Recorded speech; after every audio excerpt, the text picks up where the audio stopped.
मारो इसे और मारो इसे, ये इसी लायक है। अरे मारो यार। सरपंच जी, कालिया को चोरी करते हुए हम सब ने रंगे हाथ पकड़ा है। अब इसे गांव से बाहर निकाल देने में ही हम सबकी भलाई है। तो देर किस बात की है, अभी इसे धक्के मार के इस गांव के बाहर का रास्ता दिखा दो। अरे सरपंच ऐसा मत करिए, मुझे एक मौका और दीजिए, मैं दोबारा कभी चोरी नहीं करूंगा। लेकिन गांव वाले उसकी एक नहीं सुनते और उसे मार मार के गांव की सीमा के बाहर निकाल देते हैं। अरे मेरी कमर दर्द के मारे मेरी जान निकली जा रही है। कमबख्तों ने जम के धुलाई की है मेरी। अरे भगवान करे इनके गांव में भूचाल आ जाए, धरती फट जाए और सब गांव वाले उसमें समा जाए। चलते चलते कालिया जंगल में पहुंच जाता है। उसे वहां एक प्रयोगशाला दिखाई देती है। अरे इस जंगल में ये अजीब सा दिखने वाला घर किसने बनाया है, चल कर देखना पड़ेगा। कालिया प्रयोगशाला के पास चला जाता है। दो वैज्ञानिक प्रयोगशाला में बातें कर रहे होते हैं। बधाई हो डॉक्टर चमन, आखिरकार हम दोनों ने मिलकर एक ऐसी घड़ी का आविष्कार कर लिया है जिसे पहनकर कोई भी इंसान गायब हो सकता है। हाँ हाँ, तुमने बिल्कुल सही कहा डॉक्टर जर्माटो। अब कल सुबह ही हम इस जंगल से निकल जाएंगे, लेकिन उससे पहले आज रात के खाने का बंदोबस्त करते हैं। हाँ हाँ, मुझे तो बड़ी जोरों से भूख लगी है, चलो चलते हैं। दोनों वैज्ञानिक वहां से चले जाते हैं। उनके जाते ही कालिया प्रयोगशाला में दाखिल होता है। अच्छा तो ये बात है।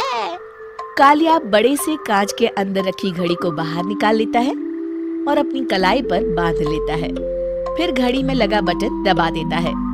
कालिया को एक जोरदार झटका लगता है। कालिया अपने आप को आईने में देखता है तो उसका पूरा शरीर पूरी तरह से गायब हो चुका होता है।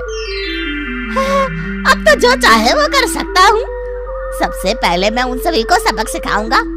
गांव वालों, मैं आ रहा हूँ। कालिया गांव की ओर चल पड़ता है।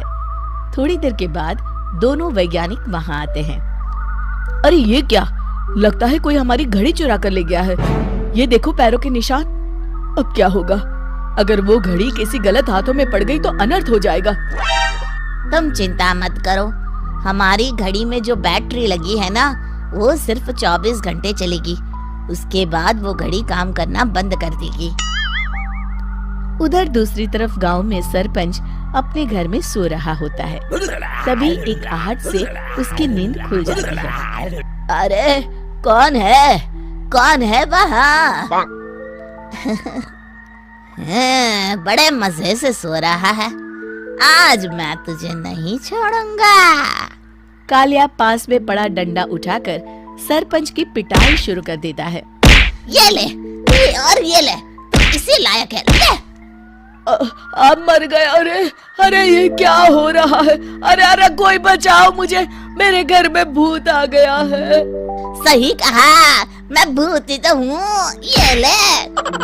अरे भूत जी, मैंने आपका क्या बिगाड़ा है, मुझे छोड़ दीजिए। आपको क्या चाहिए? तेरे घर में जितना भी पैसा है ना, मुझे ला कर दे दे, तब मैं तुझे छोड़ दूंगा और यहाँ से चला जाऊंगा। सरपंच अपनी तिजोरी से पैसे निकालकर एक बड़े कपड़े में बांधकर जमीन पर रख देता है और कालिया वो सारा पैसा लेकर वहाँ से चला जाता है। दूसरी तरफ जमींदार गांव के चौराहे पर खड़ा कुछ लोगों से बात कर रहा होता है। इस कमीने जमींदार ने भी मुझे बहुत पीटा था, इससे भी बदला लेना तो बनता है। हाँ? जमींदार अचानक अपने आप को चांटे मारने लगता है। अरे भाई ये क्या हो रहा है? जमींदार साहब अब ठीक तो है ना? अरे मुझे नहीं पता भाई।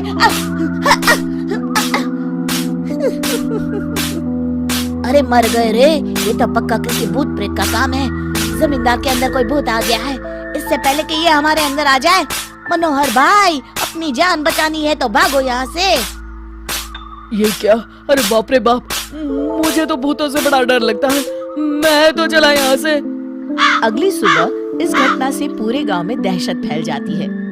सभी गांव वाले आपस में बात करने लगते हैं। अरे भाई, पता नहीं कहाँ से हमारे गांव में एक भूत आ गया है। उसने कल रात को सरपंच और जमींदार की खूब पिटाई की और उनके सारे पैसे भी लेकर चला गया। हाँ भाई हाँ, ये भूत तो मुझे बड़ा अजीब लगता है। मेरी समझ में नहीं आता कि भूत उन पैसों का करेगा क्या। अरे तेल में पकोड़े बना के तलेगा बेवकूफ।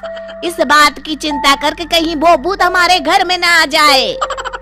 तुम बिल्कुल सही कह रहे हो आर्या, मैं भी इसी बात से घबरा रहा हूँ। अच्छा, अब मैं अपने घर जा रहा हूँ। तुम सब भी अपने अपने घर चले जाओ।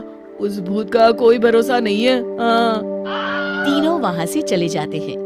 दूसरी तरफ कालिया सारे पैसों को एक खंडर में छुपा देता है।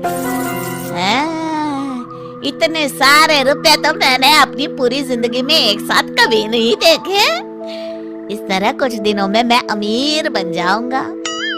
आज मैं उस मोटे बब्बन को अपना शिकार बनाऊंगा। सुना है दहेज में बहुत सारे पैसे और गहने मिले हैं उसे। रात होते ही कालिया बब्बन के घर में घुस जाता है। हाँ, मिल गई तिजोरी। अब जल्दी से इसे खोलकर सारे पैसे निकाल लेता हूँ। अरे खुल जा, खुल जा। खुल गई। कालिया पैसे थैले में भर ही रहा था कि तभी बब्बन उसके बगल में आकर खड़ा हो जाता है। भाई क्या कर रहा है हाँ? अरे हट। अरे तेरी इतनी हिम्मत, मैं तेरे सामने खड़ा हूँ और तू फिर भी मेरी तिजोरी से पैसे चुरा रहा है। अरे मैं तो गायब हूँ, तू मुझे कैसे देख रहा है? कालिया अपनी घड़ी को देखता है। अरे इसे क्या हो गया है? हाय, लगता है बैटरी खत्म हो गई। अच्छा, तो आज मैं तेरी बैटरी अच्छे से चार्ज कर देता हूँ। अरे भाग्यवान, जरा मेरा डंडा तो लाना। ये मोटा मुझे नहीं छोड़ेगा। अरे भागो। कालिया भागकर घर के बाहर जाता है। बाहर सभी गांव वाले हाथ में डंडा लिए खड़े होते हैं। अच्छा, तो तू वो भूत है। मुझे माफ कर दीजिए सरपंच जी, मैं आपके और जमींदार जी के सारे पैसे लौटा दूंगा। और आज बच्चों, आपको वीडियो कैसी लगी? वीडियो अच्छी लगी हो तो चैनल को सब्सक्राइब कर दें और एक अच्छा सा कमेंट करें।